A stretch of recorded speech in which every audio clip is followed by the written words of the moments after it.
participo da igreja. Peço que os irmãos se coloquem de pé. Vamos usar um pouquinho do microfone.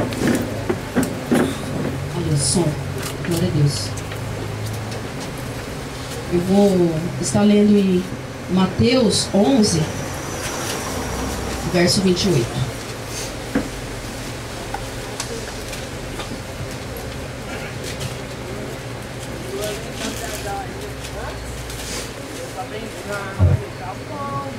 Livro de Mateus 11, 28, que diz assim: as crianças ficam quietas, que é hora da palavra, não é hora de ficar falando.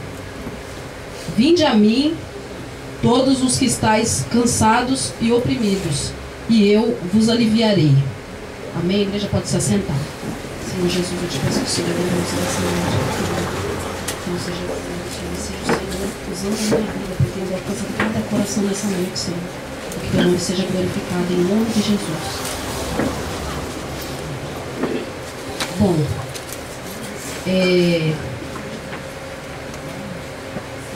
no Brasil, no ano passado, nós, mais ou menos ali pro mês de...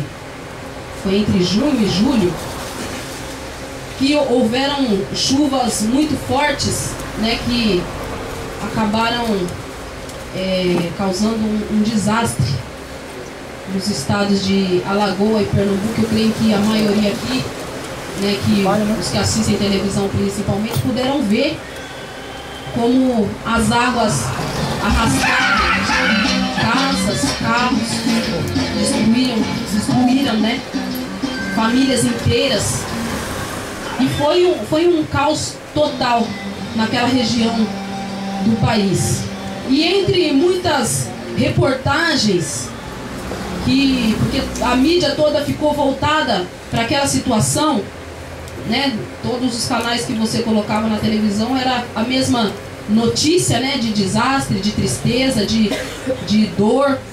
E em meio a todas essas reportagens houve uma frase que soou e se destacou, que foi dita por uma senhora numa entrevista.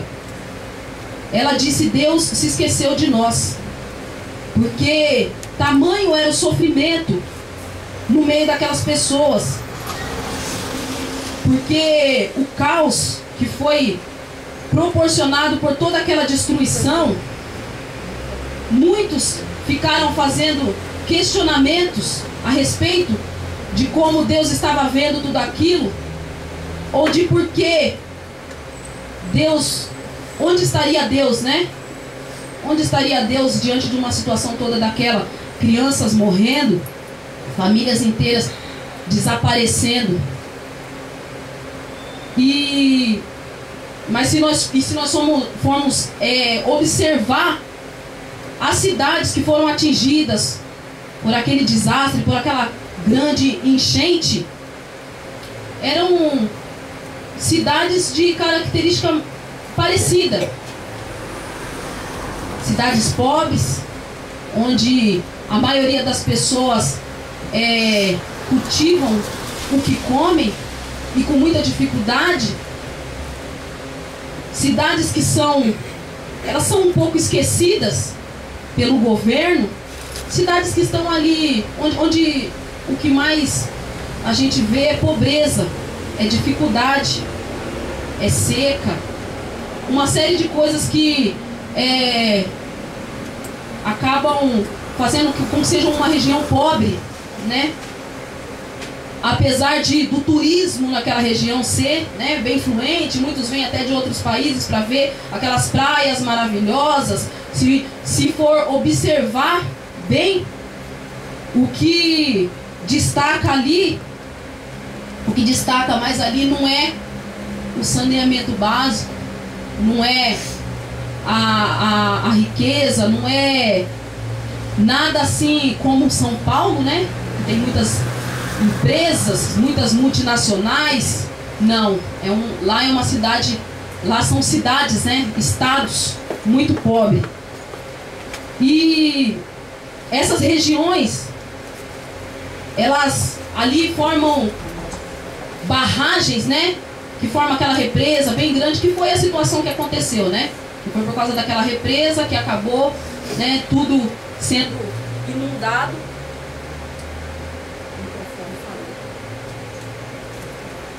Acabou tudo. Deixa eu trocar aqui, se não der. Tá bom.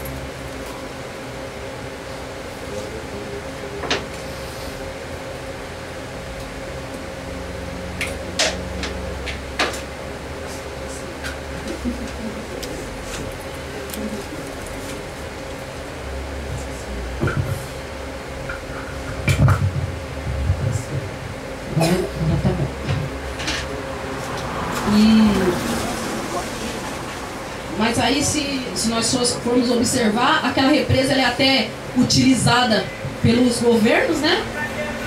Eles ganham por isso também, mas o povo em si ali está esquecido, né? Então, de repente, se nós formos procurar entender por que esse tipo de desastre acontece, uns vão se perguntar, será que é castigo de Deus?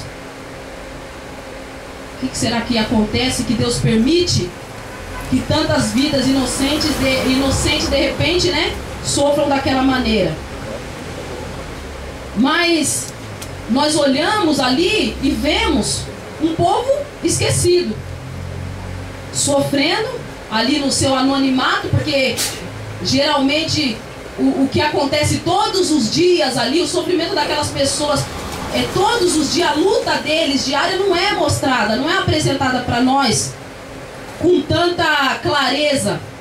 De vez em quando é que eles mostram alguma coisa. E aquele povo vive ali, sem esperança, sem fé, sem amor. Mas normalmente no território nacional ou mundial, são várias as catástrofes que acontecem. Nessa época de chuva mesmo, são os desbarrancamentos. Entre o mês de dezembro até o final do verão, são muitas chuvas fortes. Então, a gente já sabe, quem mora lá, bem nos barrancos, corre muito risco. São muitas casas que são interditadas, famílias que são soterradas. A gente já sabe o que vai acontecer, porque essas pessoas também estão na mesma situação daquelas pessoas ali do Nordeste que sofreram com aquela catástrofe. E aí, como será que Deus vê? Como será que Deus enxerga tudo isso? Nos tempos passados, o povo de Deus tinha a sua bênção refletida nas suas plantações, nas colheitas, nos gados. Deus os fazia prosperar. E Deus falava isso. Deus fazia aquele povo prosperar. Deus mandava a chuva na hora certa. Deus mandava tudo na hora certa, até que as plantações elas davam seu fruto. E aquele povo ia prosperando. Não faltava alimento, não faltava nada. Mas a partir do momento que o povo ia se desviando dos caminhos do Senhor, que eles iam se desviando dos mandamentos de Deus e passavam a adorar outros deuses, que isso aconteceu muitas vezes durante toda a história do povo de Israel, então Deus se irava e ia deixando aquele povo viver conforme eles mesmos estavam buscando.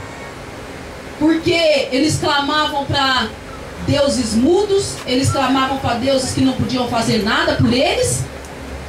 Então Deus deixava eles à mercê deles mesmos, porque eles não confiavam no Deus vivo.